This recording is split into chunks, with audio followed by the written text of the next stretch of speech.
chat. I hope you guys are doing well. I hope everybody is fine. This Monday, a new week. So I hope you guys have a lot of goals and you're going after your goals for this new week and you can achieve them as well. So, and in life, when you are training in your fitness journey, it's always good to get different opinions, but also get insight or understanding from people who are actually in the field, who are and living that life. So today we're gonna take a look at Sam Sulek's training method, and we're gonna identify the method that he used, which are scientifically backed, or the ones that he just go and the one that he does that is just simply based on trial and error and also based on intuition. So today we're gonna actually dive into it to understand more of his routine, to identify what is more scientifically based and what is also not so scientifically based, or that is just basically his own touch to the fitness industry. And we have one of the well-known names in the fitness industry that focus more on the scientific aspect of the fitness industry. So we're gonna hear his commentary, and also I'm gonna give you guys some tips and updates that you could use as well, not to only make get the gains that you want, but also to be more efficient and effective at your workout. So without further ado, let's get to it. Sam Sulek is, by far, the biggest fitness influencer in the world at the moment, so I decided to analyze every single workout he's done this year. So far, he's done 460 sets. 15% of those sets were for his chest, 20% for his back, and 16% for his biceps. Interestingly, only 11% of Sam's total training was for his quads, yet 25% went to his triceps. 1/4 of Sam's total training is triceps training. Yet anatomy research tells us that the triceps are less than 4% of total body muscle, while the quads are, by far, the biggest muscle in the body at almost 30% of total body muscle. Also, Sam trains to failure 96% of the time, but almost all of his sets not taken to failure were for his forearms. So if we ignore the forearm work, fully 98% of Sam's training was done all the way to muscular failure. I also examined the range of motion he used on every set, the most common rep range he used, and using all this information, in this video, I'm going to provide the most analytical, science-based critique of Sam Sulek's training on the internet. I'm going to do that by highlighting 3 good things that you should definitely apply to your own training, and 3 bad things that I think are either a waste of time or will give you suboptimal results. Now, I'm going to start with the bad stuff, but keep in mind that I will be going over the good stuff as well, and there's one thing in particular that I think Sam does better than any fitness influencer that I'm aware of, and I'll get to that later in the video. First, after watching days worth of Sam Sulek videos, the first thing I noticed is that his technique could be better. Sam is obviously a big proponent of what he calls ego lifting, which is when you simply try to move the weight, allowing yourself to swing and sway rather than being really strict with your form. And Sam definitely does more than his fair share of cheat reps. Now, but when we really look at it, the way that Sam Sulek is actually lifting, it's give me Arnold Schwarzenegger or C.T. Fletcher or Ronnie Coleman's vibe, because these guys, when they were training and their training days, they were mostly just training until failure, and they were going heavier with the weights and also pushing themselves. You could see when you look at some videos of back then how they used to train, you will see that their form is not 100%. I believe that this guy is going to be talking about more of his form rather than, well, that's my assumption at this point, and rather than the lifting process also. His lifting process, they call it the ego lifting, which means that he's lifting heavier than he actually can handle. But at the end of the day, if you want to get bigger, stronger, you have to lift heavier weights. I would say that I'm actually less of a technique junkie than most science-based coaches. I think that you can still get solid gains with so-called bad form as long as you're pushing yourself hard, but I still doubt those gains will be optimal. In fact, I recently published a study on optimal training technique for muscle growth, and we discovered that there are 2 main things to focus on when it comes to lifting technique. The main thing is that you need to use a range of motion that gets the muscle into a deep stretch. On this point, I'm giving Sam a B-.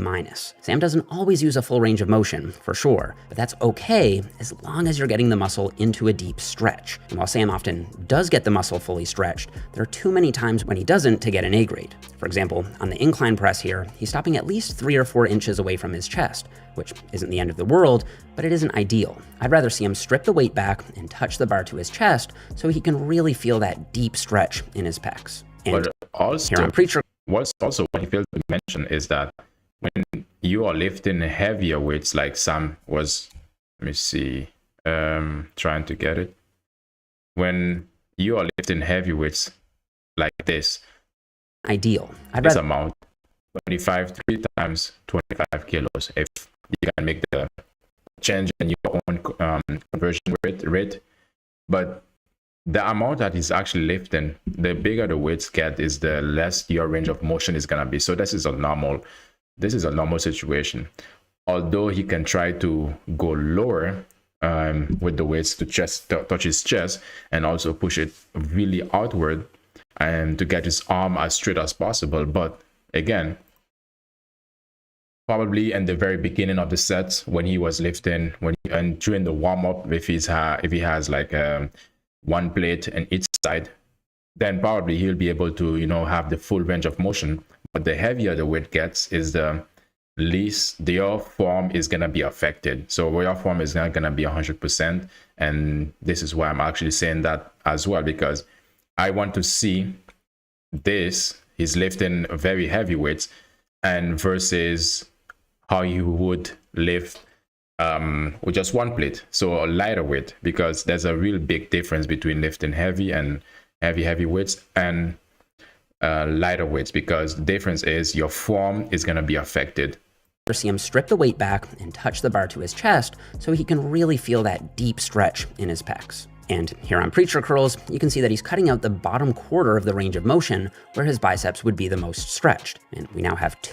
Yeah, to be honest, for me, I would say classify some Sulek's weight lifting method as more of a heavy weight. But how do you call this? How do you call this? What's the name of this? Larry Wheels style. So basically just lifting heavy, trying to lifting heavier. It's not about, for him, it's simply about the size. You can really tell because all his weight, his training is always heavy. 2 studies showing that, or most likely heavy. This exact exercise, the bottom half of the curl is the anabolic part of the range of motion. So if you're cutting out the bottom part, I would say that you're missing out on some potential gains. In fact, whenever I do Preacher Curls these days, I just stay in the bottom half the entire time. The other thing we found in our study is that it's important to control the negative rather than just letting the weight free fall. So when it comes to controlling the negative, Sam gets a B+. He usually does control the negative. Which means control the negative, meaning that when he's going backwards, he push the weights out, and when he's coming back, should try to control it, basically go back slower, controlling it. That's what it means, to keep tension throughout the entire exercise that you are doing at this moment. And this is what it means. This is why he gets a B+ for it. Because pretty well, even when he uses some momentum to get the weight. Even though he's moving not really that quick, but still he can move a bit slower than this. So you want to actually count in your head maybe 3 seconds from you fully extend to bringing the weight all the way back, and especially if you're doing chest, and you want to fully take your time with it. Moving, but there are also just too many examples of him letting the weight free fall to get him an A grade. Ideally, as he gets closer to failure, he'd make a conscious effort to resist the weight on the negative, always being in control, especially on that final rep muscle activation is the highest.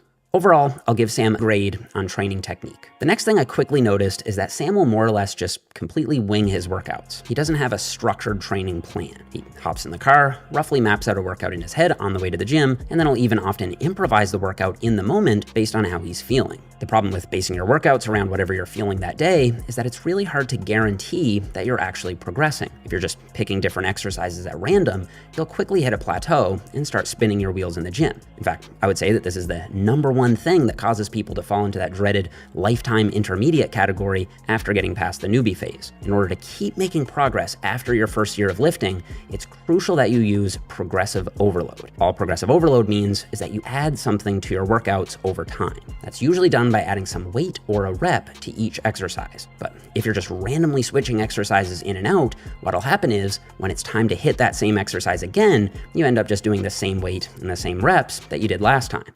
This is truly a progress. But that's not always the case, though, because I understand what he's saying too. But I understand what he's saying. But the thing is, not everyone is planned. Sometime, for example, with Sulek, he's more intuitive lifter, so he goes and he freestyle it. But for some people, they can be like this. Maybe for you, you can be a freestyle lifter. But the main goal is that you gotta keep it varied. So you need to have variation. The more variation you have, the more you have to think of it as you're trying to keep your muscle, put it in a state that it'll never be comfortable. You always gotta confuse it. It's like basically not letting your muscle know what you're thinking or what you're gonna do.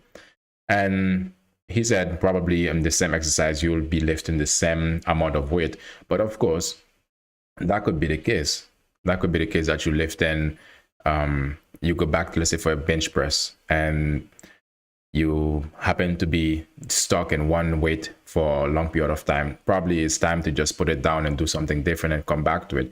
But it really varies from person to person. It's killer. Now, elephant in the room. Sam is clearly still making gains just fine, and an intuitive approach to training can clearly work for some people, especially if you have great genetics or supplemental enhancement. In fact, the supplement aspect of this is pretty big. With the right anabolic enhancement, you can make gains even while training suboptimally. In fact, research can build muscle without even training at all, as long as you're taking the right substances. Enhancing is kind of like getting a second newbie phase where really anything you do will work. But even with enhancement, once you eventually reach that plateau again, you have two options.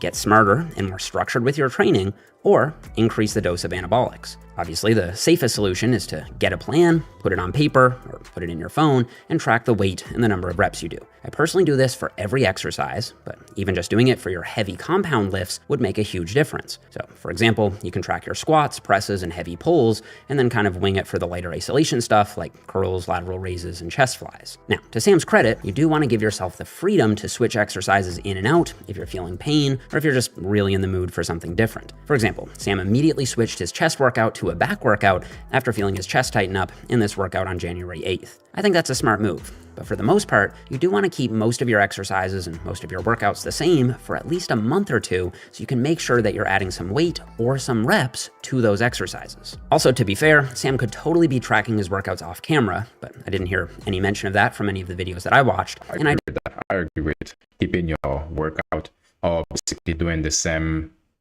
workout or exercise for at least a month, because during that 3 weeks period or 4 weeks period is when you can actually build. You can add more weights, and give your body also time to somewhat get familiar with the weight that you're actually lifting.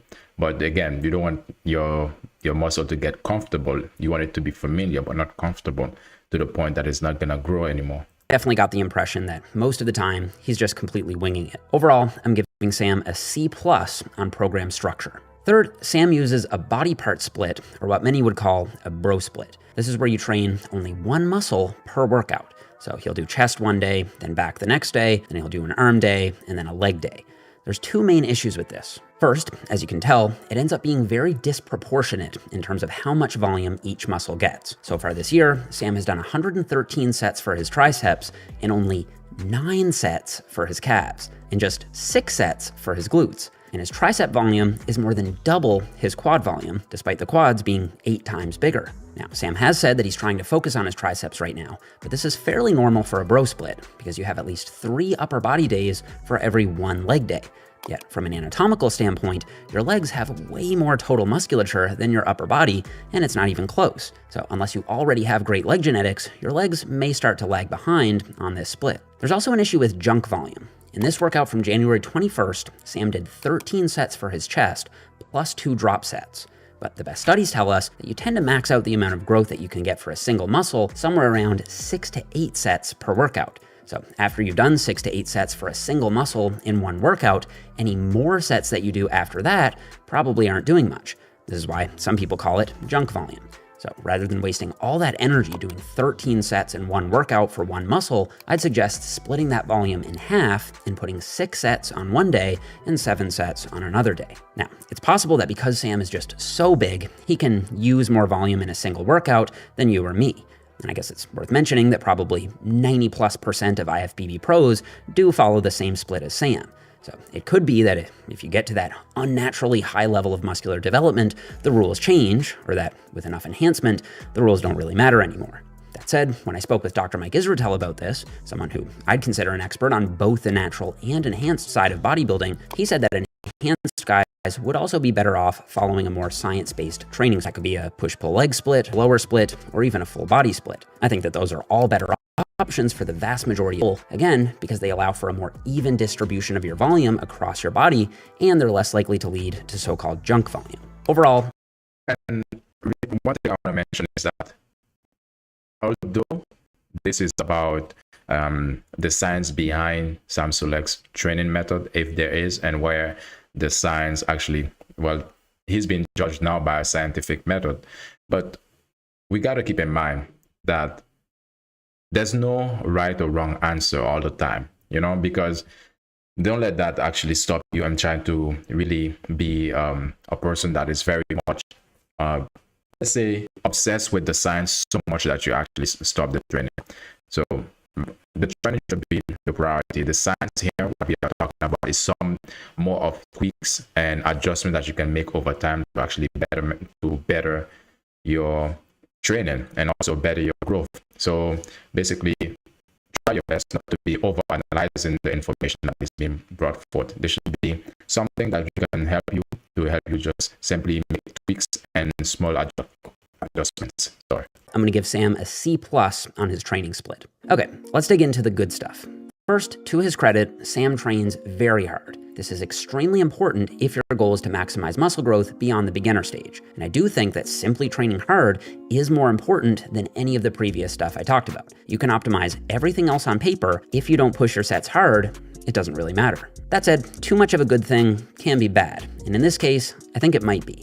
Sam goes to failure a little too much for my taste. Like I said, Sam has done 460 sets so far this year, and 450 of them were all-out sets to failure. I do think most people would run into recovery issues with that much failure training. For me, only about 30% of my training is taken to failure. I usually do 3 sets per exercise, and I'll take the last set all the way to failure. On my first 2 sets, I leave 1 or 2 reps in the tank. Keep in mind, 1 or 2 reps in the tank is still very hard training. I see people leaving 10+ reps in the tank all the time at my gym, even serious dedicated bodybuilders. But yeah, I think a combination of failure and non-failure training is smarter than just going to failure all the time. That way, you still regularly get to remind yourself what failure feels like, but you're not doing it so much that it hurts your recovery. But even though he does take it a bit too far in my opinion, I'm still counting Sam's high effort as a good thing because he seems to genuinely enjoy failure training. He does seem to be recovering from it for the most part, and even though he has had a few injuries, it's hard to say if that's due to failure training per se, or the super high loads that he's using, or something else. So even though I'd personally tone back on it, failure training is still far better than sandbagging your workouts and not putting any real effort in. So given his... Yeah, I agree with him with that, because it's not all the time you got to train until failure, because you need to give your body some time. It's like you always got to think of it like this. When you're training, it has to be in the form that you are always trying to confuse your muscle, always trying to confuse your body. So it could be that you have been training for 3 weeks and you haven't been training until failure, and then all of a sudden you just say, okay, I'm going to train until failure. It has to be something that is, very unconsciously. You have to plan it also, definitely, but the main point is you have to keep it very much your body not to get used to it. Preference for failure training and what seems to be adequate recovery, I'm going to go ahead and give Sam an A grade on effort. The second good thing is that Sam uses smart rep ranges. When I analyzed the number of reps he did on every set, this was how it broke down. 11 per... Okay, let me see this right here. Use smart rep ranges. Okay. smart rep ranges. When I analyzed the number of reps he did on every set, this was how it broke down. 11% of his sets were in the 0 to 3 rep range, 40% in the 4 to 7 rep range, another 40% in the 8 to 12 rep range, and 9% was above 13 reps. So clearly the majority of his training is coming from a moderate rep zone from 4 to 12 reps, and for hypertrophy, I think this is great. All rep ranges can, in theory, lead to similar muscle growth. However, doing too much high reps can be very exhausting, and doing too much low reps may give you unnecessary joint strain. I think I do a little more high rep work than Sam does, just because there are studies showing that using a variety of rep ranges is better than only doing one rep range. But overall, this is pretty bang on for someone whose main goal is muscle growth. I'm going to give Sam an A grade on his rep ranges. Lastly, and most importantly, Sam clearly loves training, probably more than any fitness influencer that I'm aware of. He's super consistent, he does exercises that he enjoys, and he has a good time in the gym. Obviously, hard workouts require discipline, and there'll always be days when you don't feel like going to the gym. But finding ways to make your workouts more enjoyable is always a good thing, and Sam clearly has that mastered, and he gets an A++ for sustainability and enjoyment. And even though I was kind of tough on Sam in this video because I wanted to give him a rigorous science-based critique, all things considered, I think Sam deserves a B grade for his training overall. Even though there are areas that could be more optimized, I personally rank sustainability and enjoyment and effort so highly that his high score there does boost his overall grade from me. And even though I didn't get a chance to talk. And I guess also the main thing to actually take away from this is that exactly Sulek is not perfect and he's not actually, doing everything right. But the fact of the matter is that he's actually consistent. He's actually doing it. This is the main key takeaway also. Talk about Sam's diet in this video. Comment below if you'd like me to do that in a future video. And in the meantime, you can download my nutrition app, MacroFactor, for 2 weeks. I use MacroFactor myself for all of. So this is, he was doing the critiquing. This is his body proportion. Let's see. Okay, this is his body proportion. It's hard to really tell if it's because for him now he's a short dude, and when it comes to short dudes, a lot of the time for him building lower body could be much easier. And besides, also it doesn't really take that much for him to actually train to build stronger muscle or bigger muscle, because all these muscle are very close, compacted together, short limbs and everything. But let me see, I think that was it. I think that was pretty much it. So key takeaways we need to get from this is that even Sam Sulek's methods are not always perfect, and basically what he does exactly is he pushes himself and he has a goal. And the fact of the matter is, if you really want to train just like him, you have to know that the methods that he uses is to gain muscle mass, is bulking.